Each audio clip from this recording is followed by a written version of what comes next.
Imagina só, final do século XIX. A física clássica parecia ter resolvido praticamente tudo. As leis de Newton explicavam o movimento, e as equações de Maxwell tinham unificado a eletricidade, o magnetismo e a luz. Mas uma pergunta aparentemente simples, por que um objeto quente brilha de certa cor, escondia um paradoxo que ia balançar as estruturas da física. Então, bora entender essa história. O nosso roteiro aqui é quase uma investigação. A gente vai começar com o problema, passar pela teoria clássica e o beco sem saída que ela encontrou. Depois, vamos ver a solução matemática genial do Planck, o insight do Einstein e, no final, como tudo isso virou o mundo da física de cabeça para baixo. Tudo começa com uma coisa bem básica, o jeito que os objetos quentes emitem luz e calor. Para a física da época, isso era um quebra-cabeça, mas um que eles estavam bem confiantes de que poderiam resolver com as ferramentas que já tinham.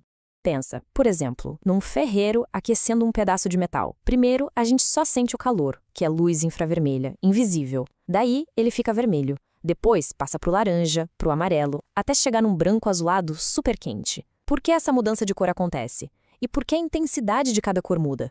A física clássica precisava de uma resposta para isso. Para estudar isso de um jeito limpo, sem interferências, os cientistas idealizaram o corpo negro. E calma, ele não precisa ser preto. A ideia é de um objeto que absorve toda a radiação que chega nele e depois emite de forma perfeita. Um bom jeito de imaginar isso é tipo um forno com um buraquinho bem pequeno. A luz que escapa dali é a radiação de corpo negro pura. E o mais legal é que o padrão dessa luz, o espectro dela, só depende de uma coisa, a temperatura. E o que os experimentos mostravam quando mediam essa luz? Sempre o mesmo padrão.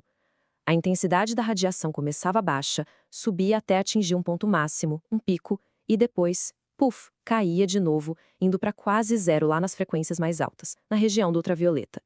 O grande desafio era, será que a teoria consegue prever essa curva direitinho? E aí entraram em campo os pesos pesados da física. Cientistas como Lord Rayleigh e James Jeans pegaram as ferramentas mais poderosas da época, o eletromagnetismo de Maxwell, para descrever a luz como onda, e a mecânica estatística de Boltzmann para explicar como a energia se comporta. A lógica parecia à prova de balas. O plano de ataque deles tinha 2 passos bem claros. Primeiro, usar a teoria de Maxwell para contar de quantas formas diferentes uma onda de luz poderia existir lá dentro da caixa quente. Cada uma dessas formas é o que eles chamavam de modo. E eles notaram que quanto maior a frequência, mais modos existiam, bem mais. O segundo passo era pegar a energia térmica total e dividir entre todos esses modos. E aqui, olha, tá o pulo do gato, ou o começo de todo o problema. Lord Rayleigh, lá em 1900, aplicou uma regra de ouro da mecânica estatística. Ele assumiu que com o sistema em equilíbrio, a energia tinha que ser dividida de forma igualitária entre todos os modos possíveis de vibração. Esse princípio tem um nome: Teorema da equipartição de energia. Ele diz basicamente que cada modo, não importa a frequência, recebe em média a mesma fatia de energia, uma quantidade chamada kT. E na época, isso parecia a coisa mais lógica do mundo, era um pilar da física. Só que, quando essa lógica toda foi levada até a sua conclusão matemática, o resultado foi um desastre. E não é que a teoria errava por pouco, ela previa algo fisicamente impossível, completamente absurdo. Essa aqui é a equação que saiu dessa lógica, a lei de Rayleigh-Jeans. Ela é bem direta, né? Ela combina o número de modos numa frequência, que cresce com o quadrado da frequência, com a energia média de cada modo, que é sempre a mesma, kT. Essa fórmula não veio do nada. Ela é a consequência direta e inevitável da física clássica. E agora olha só que estranho. Para as frequências baixas, lá no infravermelho, a fórmula funcionava que era uma beleza, batia certinho com os experimentos. Mas conforme a frequência aumentava, a teoria previa que a energia ia subir sem parar, direto para o infinito. Só que a realidade era outra. A energia chegava num pico e depois caía para zero, lá na região do ultravioleta. A teoria e a realidade se separavam de um jeito catastrófico. E isso aqui mostra o tamanho do absurdo.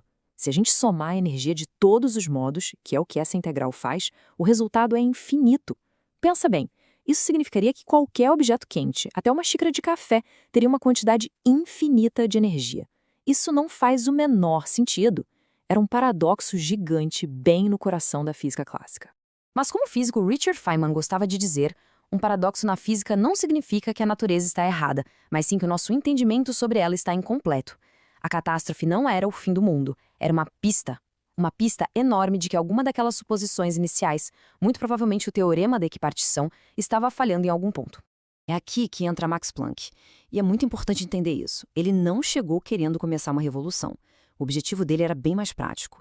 Ele só queria encontrar uma fórmula matemática que desse certo, qualquer uma, que quando desenhada, gerasse aquela curva dos experimentos. E não é que ele conseguiu. Em 1900, Planck chegou nesta fórmula. E ela era matematicamente perfeita. Se encaixava nos dados como uma luva, tanto nas frequências baixas quanto nas altas. O problema era, para justificar essa fórmula com base na física, ele teve que fazer uma suposição, bem esquisita. Para a conta fechar, Planck teve que assumir que a energia não era um fluxo contínuo. Ela só podia ser trocada em pacotinhos que ele chamou de quanta. A energia de cada pacote era proporcional à sua frequência. Mas, e isso é crucial, o próprio Planck via isso como um artifício matemático, um truque para fazer o cálculo funcionar. Ele não achava que a luz era realmente feita desses pacotinhos. Por 5 anos, a ideia de Planck ficou meio que na gaveta da física.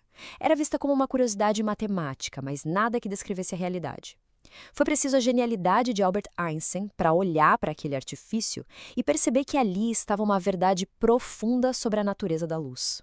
Então, em 1905, Einstein estava trabalhando num problema totalmente diferente, o efeito fotoelétrico. E foi ali que ele levou a hipótese de Planck a sério, propondo que a energia vir em pacotes não era só um detalhe da troca de energia, era uma propriedade da própria luz. No seu famoso artigo de 1905, Einstein argumentou que a luz se comporta como se fosse feita de partículas discretas, esses quanta de energia independentes, que mais tarde ganhariam o nome de fótons. Agora não era mais um truque matemático, era uma nova e revolucionária visão da realidade. No fim das contas, a solução para a catástrofe do ultravioleta foi muito mais do que um simples conserto. Ela acabou reescrevendo as regras do jogo para a energia e a matéria em escalas pequenas, dando pontapé inicial na revolução quântica. Então, o ponto central é este. A física clássica falhou porque assumia a energia como algo contínuo e a equipartição como uma lei universal. A visão quântica revela que a energia é discreta. Pensa assim, para ligar um modo de alta frequência é preciso pagar um preço de energia, o tal do quantum. Se a energia térmica disponível não é suficiente para pagar esse ingresso, aquele modo simplesmente não é ativado. E é por isso que a energia não explode para o infinito. A catástrofe é evitada. Olhando para trás, a catástrofe do ultravioleta foi um dos fracassos mais bem-sucedidos da história da ciência. Ela mostrou que as leis de Newton e Maxwell, embora poderosas, não eram a história completa. Ela nos deu a constante de Planck, um pilar da nova física, e abriu as portas para a mecânica quântica, a teoria mais precisa que a gente tem para descrever o universo. E isso tudo deixa a gente com uma pergunta no ar. A descoberta de que a energia não é contínua foi só a primeira peça do dominó. E isso faz a gente pensar, que outras ideias sobre a realidade, que parecem tão óbvias para nós, podem estar erradas quando a gente olha para o mundo em sua escala mais fundamental?